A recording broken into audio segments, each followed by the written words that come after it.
Hey guys, it's Beefaroni. Just wanted to do a quick little update of my scene.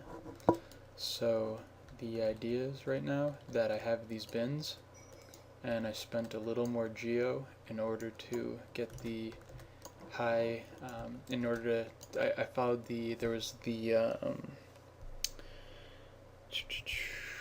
it was the scene based off of this concept artist that I'm following. It was like the red and white hallway, and so his idea was that insert if you insert two edge loops on either side, or an edge loop on either side, it gets a nice nice normal without actually having to use a normal map.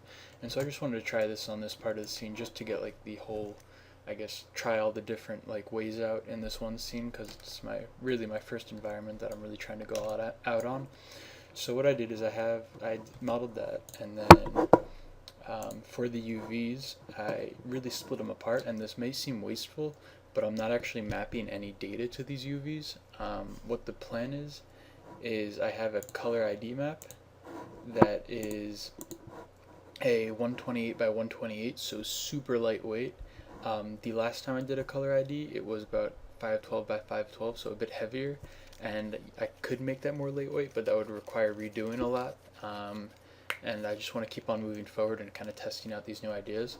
So the UVs are all split up, so this color ID map can be super lightweight. I think it's like I'll just open it up in Unreal Editor for you guys.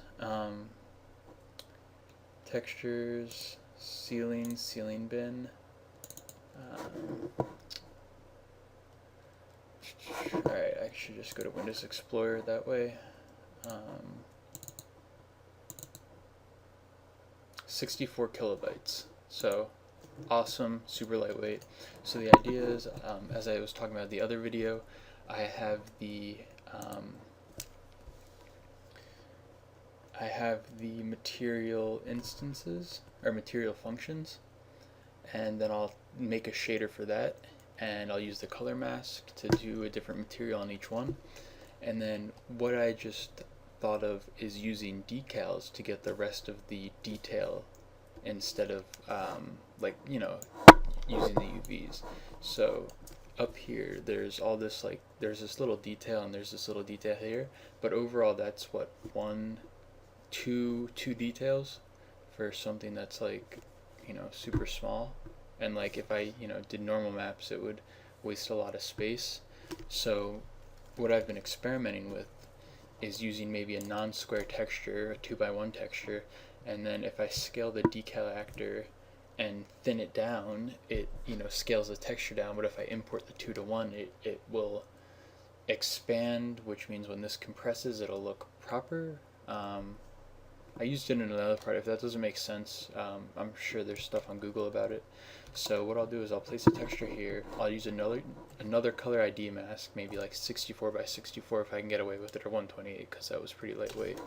And then I'll just put the normal detail there, and I'll have the materials linked up, and I'll have a seam along the end, like a normal indent, so you won't notice the materials blending together. I'll use an opacity map to cut out the outside, and then I'll put another one on these boxes, and I think that'll look good, and it'll be it should be relatively lightweight. I don't really do too much development in Unreal Engine, so I don't know what's heavy or what's lightweight, but it should be fun to do, and hopefully the results look good.